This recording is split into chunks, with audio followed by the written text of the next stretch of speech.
জয় হিন্দ বন্ধুরা। তো তোমরা এখন একটা জিনিসের অপেক্ষায় বসে আছো, এটা হচ্ছে এসএসসি জিডি রেজাল্ট কবে দেবে। তো তোমাদের কিন্তু এক্সাম হয়ে গেল, অ্যান্সার কি দিয়ে দিল, তাই তো? এমনকি তোমরা যার জন্য অপেক্ষা করছিলে, মানে যেটা ভাবছিলে মনে মনে যে যদি ভ্যাকান্সিটা কিছু ইনক্রিজ হয়ে যায় সেক্ষেত্রে কিন্তু খুব ভালো হয়। তো তোমাদের ভ্যাকান্সিও ইনক্রিজ করে দেওয়া হলো, কিন্তু এখন রেজাল্ট কোনো মতেই তোমাদের আপলোড হচ্ছে না বা রেজাল্ট দিচ্ছে না। তো রেজাল্ট কবে দেবে, এক্সপেক্টেড ডেট কবে দিতে পারে, ঠিক আছে, এবং কি কারণে রেজাল্ট দিতে লেট হচ্ছে, এই সমস্ত বিষয়ে তোমাদের কিছু ইনফরমেশন তোমাদের আমি দেবো। তো প্রথম থেকে শেষ অবধি দেখতে থাকো, আর চ্যানেল নতুন হয়ে থাকলে অবশ্যই লাইক কমেন্ট শেয়ার করে দিয়ে সাবস্ক্রাইব করে দিও। তো চলো ভিডিওটি শুরু করা যাক। তো দেখো বন্ধুরা, মে মাসের শেষের দিকে কিন্তু আমরা চলে এসেছি প্রায়। তো আমাদের অ্যান্সার কি দিয়েছিল, আই থিঙ্ক জানুয়ারি ফেব্রুয়ারি মার্চের 4 তারিখে অ্যান্সার কি দিয়েছিল। তো আর 2-4 দিন গেলেই কিন্তু এপ্রিল মাসের জুন মাসের 4 তারিখ চলে আসবে, অর্থাৎ 3 মাস কিন্তু হয়ে যাবে। তো প্রথম কথা, এতই লেট হলো, তার লেট হওয়ার কারণটা হচ্ছে আমাদের ভ্যাকান্সিটা যে প্রচুর পরিমাণে ইনক্রিজ হয়েছে। মানে কোথায় ছিল 39,000, কোথায় হয়ে গেছে 53,000। এই প্রথম একটা কারণ যে এর কারণে একটু লেট হচ্ছিল, কিন্তু সেটা তো হয়ে গেছে। মানে ভ্যাকান্সি ইনক্রিজের যে ব্যাপারটা সেটা কিন্তু কমপ্লিট হয়ে গেছে। তো ভ্যাকান্সি যেটা ইনক্রিজ হওয়া সেটা হয়ে গেছে, কিন্তু এখন কেন রেজাল্টটা দিচ্ছে না? তো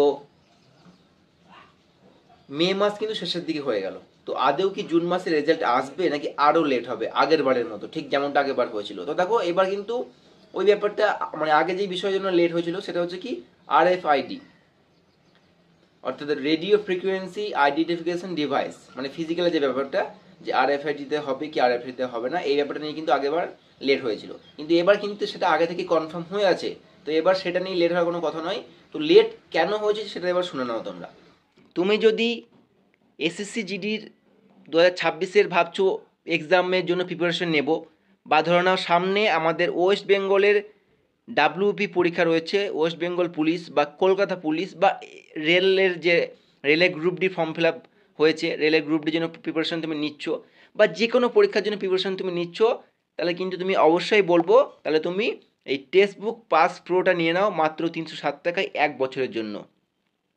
কি পাবে এই টেক্সট বুক পাস প্রোতে? দেখো, তুমি যে কোনো পরীক্ষার প্রিভিয়াস ইয়ার কোশ্চেন পেয়ে যাবে, ফুল মক টেস্ট পেয়ে যাবে, ঠিক আছে, subject wise full mock test. তুমি এটা বুঝতে পারবে তুমি র্যাঙ্ক কী করছো, কারণ টেক্সট বুকে হাজার হাজার লাখ লাখ পরীক্ষার্থী কিন্তু সেখানে পার্টিসিপেট করে। তো তুমি নিজের র্যাঙ্ক বুঝতে পারবে, কোশ্চেন প্যাটার্ন কেমন, কোন পরীক্ষা সেটা তুমি বুঝতে পারবে, ঠিক আছে, কোশ্চেন টাইপগুলো কীরকম, ঠিক আছে, বা Hindi, GK, Bangla, A to Z সমস্ত কিছু, ম্যাথ তুমি এখানে করতে পারবে।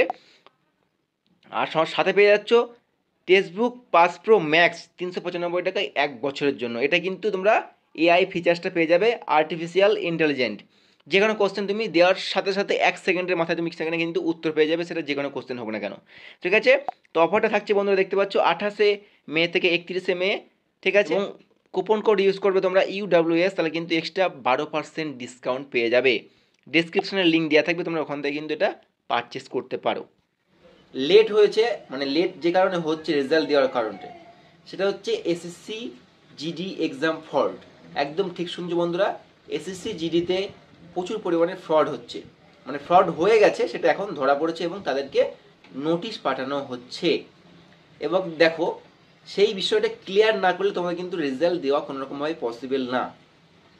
তো ফ্রড কী টাইপের হয়েছে দেখো, একই ঘরে দুজন বসে আছে, পাশাপাশি সেম ভাবে অ্যান্সার দিয়েছে, মানে যেমনটা পরীক্ষার খাতা যেমন সেম টু সেম টুকে দেয়, ঠিক সেমনভাবেই পাশের কম্পিউটার থেকে পাশের জন সেরকমভাবে কিন্তু পুরো কপি পেস্ট করেছে।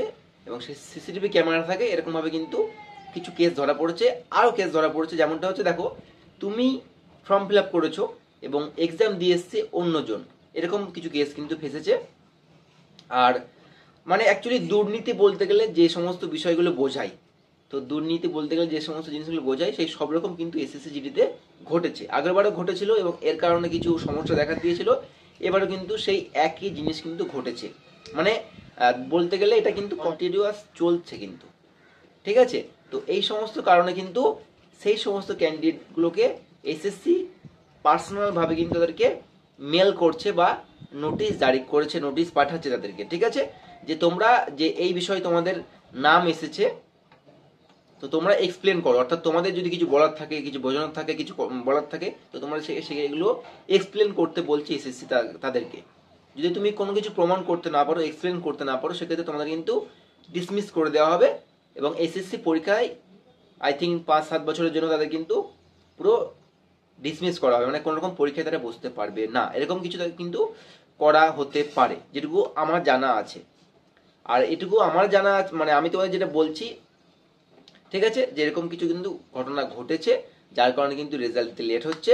কারণ দেখো বন্ধুরা, এই জিনিসগুলো মানে এই জিনিসগুলো যদি না মেটাই তো রেজাল্ট দেওয়া কিন্তু পসিবল না, ঠিক আছে। কারণ এইগুলো দেখো, একটা ছেলে সে দুর্নীতি করেছে, ফ্রড করে কিন্তু এসএসসি জিডিতে আমি মানছি 140 পেয়েছে, সে ইউপি, বিহার, ওয়েস্ট বেঙ্গল যেখানকার ক্যান্ডিডেট হোক না কেন, কিন্তু তাকে যতক্ষণ না তার কেসটা মেটাচ্ছে ততক্ষণ কিন্তু রেজাল্ট দিতে পারছে না। কারণটা কি? কারণ 140 সে পেয়েছে, কিন্তু সেটা কিন্তু দুর্নীতি হয়ে পেয়েছে, ফ্রড করে পেয়েছে। তো রেজাল্ট যদি এখন আউট করে দেয়, সেই ক্যান্ডিডেটটা কিন্তু কোয়ালিফাই করে যাবে, ঠিক আছে। তাহলে কি হবে? তাহলে কিন্তু কোনো কিছু সঠিক বিচার হবে না, আর এসএসসি এরকম কিছু কিন্তু করবে না। তো এসএসসি চাইছে এই কেসগুলো ক্লিয়ার করতে এবং ক্লিয়ার হওয়ার পরে কিন্তু রেজাল্ট তোমাদের পাবলিশ করতে। দেখো, এই খবরটা কিন্তু এটুকু আমার কাছে আছে বা যেটুকু ইনফরমেশন জোগাড় করতে পেরেছি। কারণ রেজাল্ট নিয়ে আমি হয়তো এটা নিয়ে আমার 2টো ভিডিও, কারণ আমারও সময় নেই ভিডিও বানানোর, আর আমি কারো সময় নষ্ট করতে চাই না এরকম ব্যাপার নিয়ে। তো আমি তোমাদের একটা কথাই বলতে চাই বন্ধুরা, দেখো রেজাল্ট মে মাসের শেষের দিকে চলে এসেছি আমরা, যখন তখন আসতে পারে। কারণ আমি যেটুকু শুনলাম যে কেসটার জন্য 10 থেকে 12 দিন মতো সময় দেওয়া হয়েছে ক্যান্ডিডেটগুলোকে, যে তোমরা এক্সপ্লেন করো, নাহলে কিন্তু তারা এসএসসি স্টেপ নিয়ে নেবে, ঠিক আছে। তো 10 থেকে 12 দিন মতো সময় দেওয়া হয়েছে, তারা যদি এক্সপ্লেন করতে না পারে তো তারা এসএসসির মতো কিন্তু ব্যবস্থা নিয়ে নেবে। তো আমি একটা কথাই বলবো তোমাদের, জুন মাসে কিন্তু পুরোপুরিভাবে তোমাদের রেজাল্ট আসার সম্ভাবনা রয়েছে। কারণ এর আগেও অনেকভাবে নোটিশ কিন্তু প্রকাশিত হয়েছিল যে তোমাদের কিন্তু জুন জুলাই ফিজিক্যাল স্টার্ট হতে পারে। তো আমি তোমাদের আগেও বলেছি বন্ধুরা, যে রেজাল্টের অপেক্ষায় তোমরা বসে আছো, রেজাল্ট যখন তখন দিয়ে দেবে, আর ঠিক রেজাল্ট দেওয়ার 15 থেকে 20 দিন পরে কিন্তু তোমাদের ফিজিক্যাল শুরু হয়ে যাবে। তো এখন যারা রেজাল্ট আসছে না বলে ওয়েট করছো, ঘুরে বেড়াচ্ছ, হয়তো ফিজিক্যাল করছো না, হয়তো মাঠে যাচ্ছ না, প্র্যাকটিস করছো না, তারা কিন্তু তোমরা পস্তাবে, ঠিক আছে। তো আমি একটা কথাই বলবো, রেজাল্ট তোমাদের কিন্তু যখন তখন পাবলিশ হতে পারে, ঠিক আছে। কারণ ভেতরে কি হচ্ছে সম্পূর্ণ খবর কিন্তু আমি কেন কারো কাছে নেই। আর সে এক্সপেক্টেড মানে কি কনফার্ম ডেটও বলতে পারবে না কেউ যে আজকে বা কালকে রেজাল্ট দিয়ে দেবে।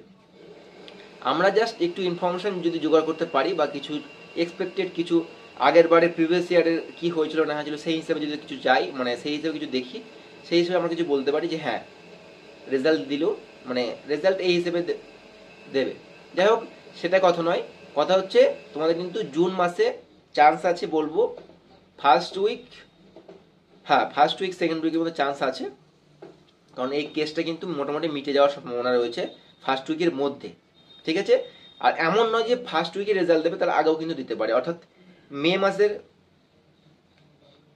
মাসের লাস্টের দিকে কিন্তু রেজাল্ট দিতে পারে, মানে আজকালের মধ্যেও কিন্তু দিতে পারে, কোনো ঠিক নেই রেজাল্ট কবে দেবে, ঠিক আছে। আমি তোমাদের যেটা বললাম, যেটুকু আমার কাছে খবর ছিল, যে রেজাল্ট দিতে লেট হচ্ছে কেন, এই 2-1টা কারণ তোমাদের আমি এক্সপ্লেন করলাম। তো তোমার নাম্বার যাই থাক না কেন বন্ধু, তোমার যদি মনে হয় যে হ্যাঁ আমি যা নাম্বার পেয়েছি মোটামুটি এবার ফিজিক্যালের ডাক আমি অন্তত পাবো, তুমি অবশ্যই বসে না থেকে ফিজিক্যালটা অন্তত শুরু করো। ভাই বর্ষা সময়, এখন জল বৃষ্টি হচ্ছে, এই ওয়েদারে তোমাকে প্র্যাকটিস করতে হবে। কারণ তুমি এখানে বাড়িতে শুয়ে আছো বৃষ্টি পড়ছে বলে, কালকে তোমার যখন ফিজিক্যাল হবে তো সেখানে দেখবে বৃষ্টি হচ্ছে। তো সব রকম ওয়েদারে তোমাকে কিন্তু ফিজিক্যাল প্র্যাকটিস রাখতে হবে, তাহলে তুমি কিন্তু যে কোনো অবস্থায় তুমি ফিজিক্যাল কোয়ালিফাই করতে পারবে। ওকে, বেশি কথা নয় বন্ধুরা, আমার ভিডিও বানানোর সময় আমি পাই না, আর না আমি তোমাদের সময় নষ্ট করতে চাই, তাই যেটুকু ইনফরমেশন আমার কাছে ছিল আমি তোমাদের দিলাম। ভিডিওটি ভালো লাগে থাকলে অবশ্যই কমেন্ট শেয়ার করে দিও এবং সাবস্ক্রাইব করতে ভুলে যাও না, কারণ এসএসসি জিডি বলো বা A to Z defence related A to Z update তোমরা চ্যানেলে সবার আগে এবং সঠিক আপডেট পেয়ে যাবে। আর দেখা হচ্ছে খুব তাড়াতাড়ি নেক্সট কোনো ভিডিওতে। ভালো থাকবে, সুস্থ থাকবে, জয় হিন্দ।